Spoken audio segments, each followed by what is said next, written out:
Hola a todos, bienvenidos a Liberémonos de la Matrix. Los OPARTs, mejor conocidos como objetos fuera del tiempo, es un acrónimo en inglés de Out of Place Artifact, término acuñado por Ivan T. Sanderson, conocido criptozoólogo nacido en Escocia en 1911 y que murió en Estados Unidos en 1973. Inventó la palabra para describir objetos que se encuentran en entornos muy inusuales o en épocas que no corresponden al objeto en cuestión. Sanderson se refiere a objetos encontrados en lugares o épocas que no debían hallarse en estos, objetos realmente fuera de tiempo, que no eran contemporáneos del lugar ni la época en cuestión. Bien fueran objetos de complejidad tecnológica más avanzada que la que existió en aquellos años, o porque no hay ninguna clase de referencia a ellos. Estos objetos pueden representar las pruebas más contundentes sobre la coexistencia de vida extraterrestre con nuestros antepasados. Esto explica por qué pueblos de la antigüedad, como los mayas, tenían un amplio conocimiento de las estrellas. Los egipcios, que eran capaces de mover piedras de tamaño inmenso para la construcción de sus pirámides, o por qué los chinos son tan conocedores de todas y cada una de las partes del cuerpo humano y de sus conexiones entre sí, como lo que ocurre con la acupuntura, por ejemplo.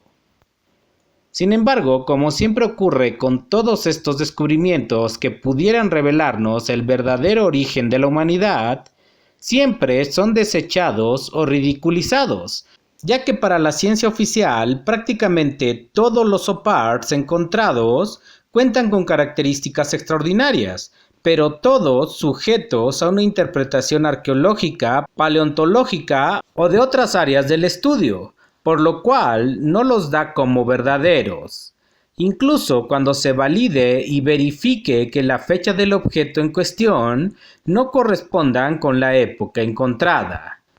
Los científicos sencillamente no lo aceptan ni se molestan en sopesar si es verídico o no.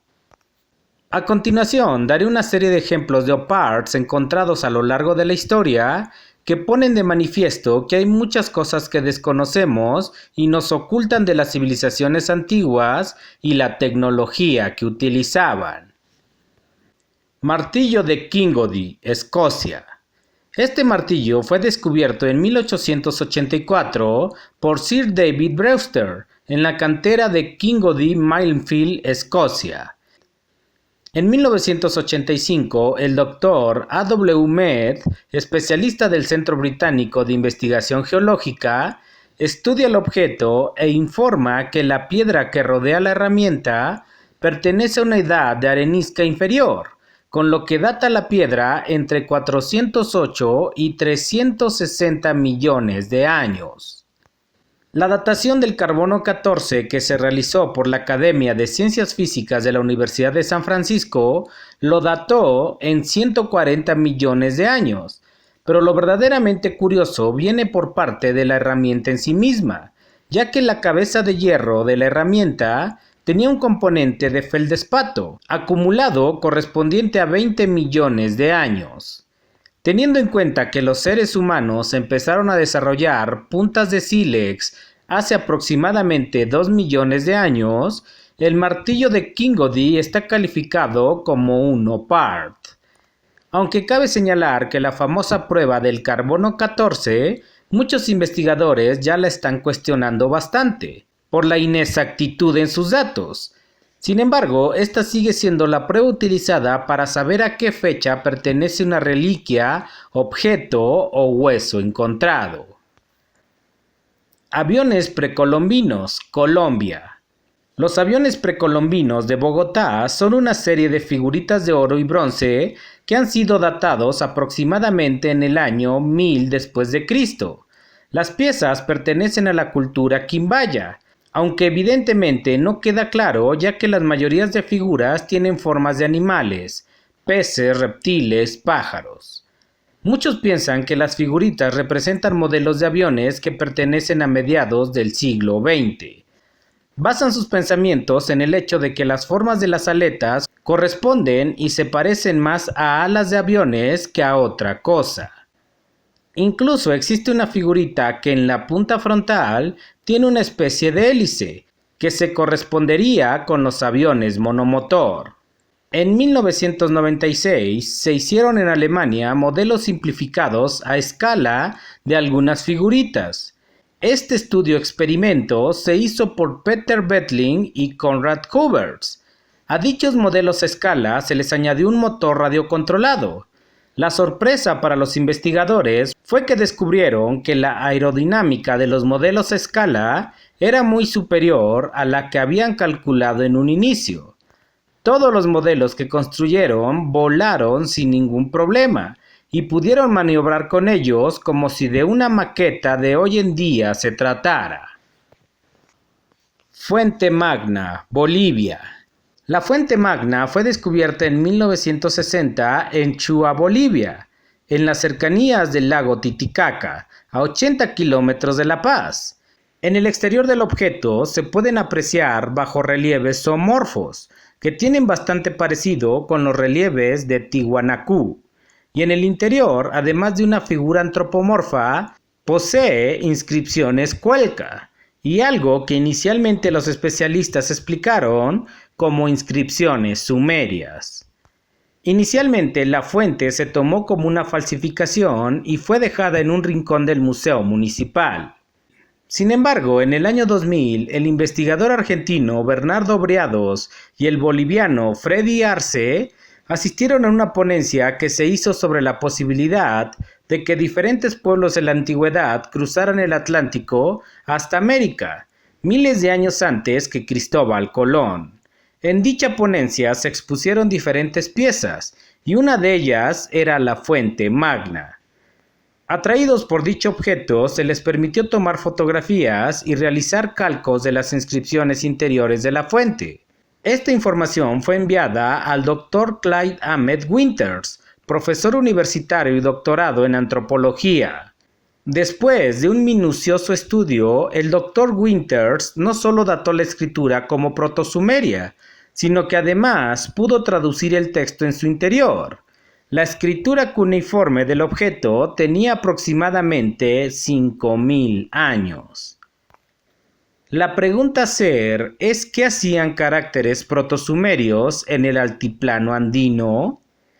Este OPART puede representar una clara prueba de que anteriormente los sumerios tenían bases anunnakis por todo el mundo. Lámparas de Dendera, Egipto. Dendera es una ciudad egipcia a 70 kilómetros de Luxor, y en ella se halla el templo de Hathor, lugar donde se encuentra esta representación. Las imágenes representan a dos individuos cara a cara. Cada uno de ellos carga con lo que parece un cristal de vacío en cuyo interior fluctúa una serpiente o filamento, que nace de una flor de loto, lo que representaría también el casquillo.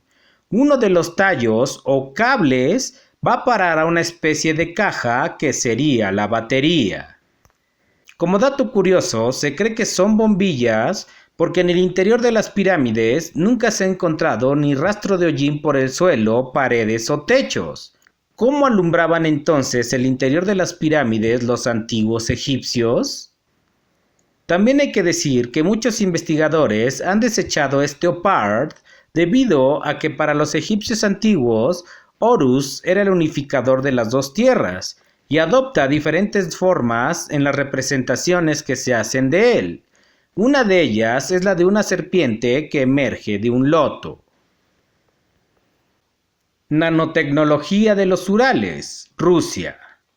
Los objetos fueron encontrados en los montes Urales, antigua Rusia, en 1991. Tienen forma de bobina helicoidal y fueron encontrados a 40 pies durante una investigación geológica en unas cuevas de los Urales para encontrar oro. La profundidad a la que fueron encontrados sugiere una antigüedad aproximada de unos 300.000 años. La Academia de Ciencias Rusas de Skidgard procedió a una investigación oficial de las piezas y determinó que las más grandes tenían un tamaño de 1.18 pulgadas y estaban hechas de cobre. Por el contrario, las piezas más pequeñas medían 1/10 de pulgada y tenían una composición de tungsteno y molibdeno.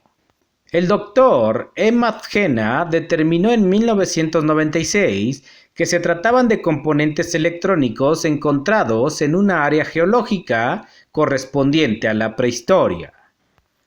Lo que es verdaderamente curioso del caso es que el tungsteno y el molibdeno, incluso al día de hoy, presentan grandes dificultades debido a su peso atómico y su punto de fusión, ya que es muy elevado, entre 2000 y 3000 grados Celsius.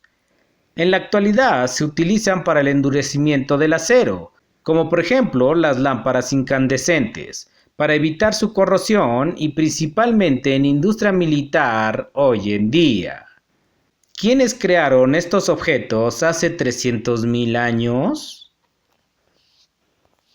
Mecanismo de anticera, Grecia. Aunque no se trata de manera estricta de un OPART, sí que es un objeto que sorprende por su avanzada tecnología y perfección a la hora de predecir fechas y sucesos astronómicos.